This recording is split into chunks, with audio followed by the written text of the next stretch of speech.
Hello বন্ধুরা, nature travel and lifestyle চ্যানেলের আরও একটা নতুন ভিডিওতে তোমাদের জানাই স্বাগত। আমি সুব্রত। আজকে আমার গন্তব্য Howrah railway station. Howrah railway স্টেশনে থাকা জনহার সম্বন্ধে তোমাদেরকে এই ভিডিওতে কিছু গুরুত্বপূর্ণ ইনফরমেশন শেয়ার করব।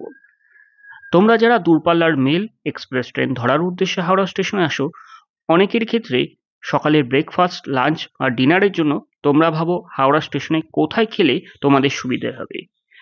আর তারই উদ্দেশ্যে আজকে আমি জনআহারের খাবারের গুণগত মান থেকে শুরু করে খাবারের কোয়ান্টিটি এবং খাবারের কি প্রাইস আছে সেগুলোই তোমাদের সাথে শেয়ার করব। ব্রেকফাস্ট থেকে শুরু করে লাঞ্চ কিংবা ডিনারে তোমরা হাওড়া রেলওয়ে স্টেশনে থাকা এই জনআহারে কি কি খাবার পেতে পারো এবং সেগুলোর প্রাইস কত, এবং আমি তোমাদের সাথে পার্সোনালি দুপুরের লাঞ্চ শেয়ার করব এবং তার কোয়ালিটি এবং কোয়ান্টিটি সবটাই শেয়ার করব। তাই ভিডিওটা স্কিপ না করে ভিডিওটা সম্পূর্ণ দেখতে পারো। আর তোমাদের একটা স্বচ্ছ ধারণা হয়ে যাবে হাওড়া রেলওয়ে স্টেশনে আসলে তোমরা জনআহারে খেতে চাইলে কি কি মেনু খেতে পারো বা তার দাম কি তোমাদের, সেটা কিন্তু একটা স্বচ্ছ ধারণা আমি এই ভিডিওতে দেব। ভিডিওটা শেষ পর্যন্ত দেখতে থাকো, অনেক ইনফরমেশন শেয়ার করব। আর ভিডিওটা কিন্তু তোমরা পজ করে খাবারের মেনুগুলোর দাম কিন্তু দেখে নিতে পারো। তো হাওড়া স্টেশনে নামার পরে তোমরা ঠিক কোথায় যাবে সেটাই তোমাদের সাথে শেয়ার করছি।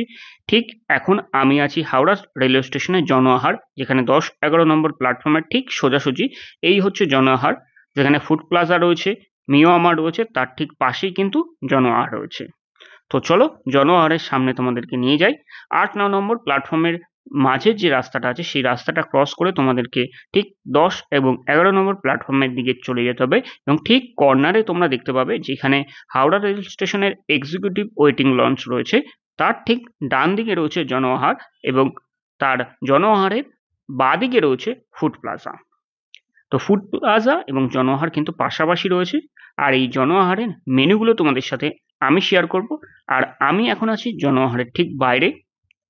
এই জনআহারে কিন্তু সকালের ব্রেকফাস্ট থেকে লাঞ্চ এবং রাতের ডিনার তোমরা সমস্ত কিছুই পেয়ে যেতে পারো একটা রিজনেবল প্রাইসে, এবং এর খাবারের গুণগত মানও কিন্তু দারুণ। তো সেক্ষেত্রে তোমরা নির্দ্বিধায় এই জনআহারে আসতে পারো এবং এখানকার খাবার টেস্ট করতে পারো। তো এখানে দেখতে পাচ্ছ ভেজ ফ্রাইড রাইস তোমাদেরকে রয়েছে 50 টাকা, নুডলস রয়েছে 50 টাকা, চিকেন চিলি চিকেন রয়েছে 50 টাকা, ভেজ মোমো রয়েছে 40 টাকা, চিকেন কারি রয়েছে 50 টাকা, এগ কারি 40 টাকা। তো বিভিন্ন দামগুলো এখানে কিন্তু শেয়ার করেছি, তো তোমরা ভিডিওটা পজ করে ভিডিওটার দাম তোমরা দেখতে পারো। তো পাওভাজি থেকে শুরু করে প্লেন ধোসা, চাটনি, ইডলি সবই কিন্তু তোমরা পেয়ে যাবে। Veg biryani 70, egg biryani 80, chicken biryani 100 টাকায়। ভাবা যায় এগ রোল রয়েছে 40 টাকা, চিকেন কারি 50 টাকা, চিলি চিকেন সমস্ত কিছুই কিন্তু তোমরা পেয়ে যাবে। নর্থ ইন্ডিয়ান খাবার, সাউথ ইন্ডিয়ান খাবার এবং বাঙালি খাবার, বিরিয়ানি, মোমো, চাউমিন, মোগলাই এমনকি থালি সমস্ত কিছুই কিন্তু তোমরা এই জনআহারে পেয়ে যাবে। তো এখানে তোমরা পজ করে বিভিন্ন থালির দামগুলো কিন্তু একবার দেখে নেবে। এখানে তোমাদেরকে বিল করাতে হবে। আমি 135 টাকা একটা ভেজ থালি নিয়েছি, যেখানে ছিল ভাত, ডাল, একটা সবজি, তার সাথে মটর পনির, মিষ্টি এবং টক দই সমস্ত কিছু নিয়ে এই থালিটার দাম পড়েছে 135 টাকা। এবার বলি খাবারের কোয়ালিটি সম্বন্ধে। আমি যে ভেজ থালিটা নিয়েছিলাম 135 টাকা, যেখানে ভাত, ডাল, সবজি, পনির, টক দই এমনকি মিষ্টি রয়েছে। খাবারের কোয়ান্টিটি যেমন তোমাদের একজনের জন্য খুবই সাফিসিয়েন্ট, তার সাথে কিন্তু যেমন দাম তার সাথে গুণগত মানও কিন্তু ঠিক সেরকমই। তোমরা কিন্তু নির্দ্বিধায় এই জনআহারে আসতে পারো। খুবই হাইজিন মেনটেন করা হয় খাবারের ক্ষেত্রে, আর বেশ একটা সুন্দর পরিবেশ রয়েছে, আর যথেষ্ট হাইলি মেনটেন রয়েছে। আর তোমরা কিন্তু দামগুলো এখানে পজ করে ভিডিওটা দেখতে পারো আর স্ক্রিনশট নিয়ে রাখতে পারো। নর্থ ইন্ডিয়ান, সাউথ ইন্ডিয়ান, বাঙালি খাবার সব রকমের খাবার কিন্তু তোমরা জনআহারে পেয়ে যাবে। আমার ভিডিওটার একটাই উদ্দেশ্য ছিল এই ভিডিওতে তোমাদেরকে জনআহারের খাবারের দাম সম্বন্ধে কিছুটা হলেও আগাম একটা আভাস দেওয়া, সেটা কিন্তু আমি দিয়েছি।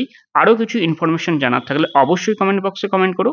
তো বন্ধুরা, দেখা হচ্ছে আরও একটা নতুন ভিডিওতে। ততক্ষণ ভালো থাকবেন, সুস্থ থাকবেন।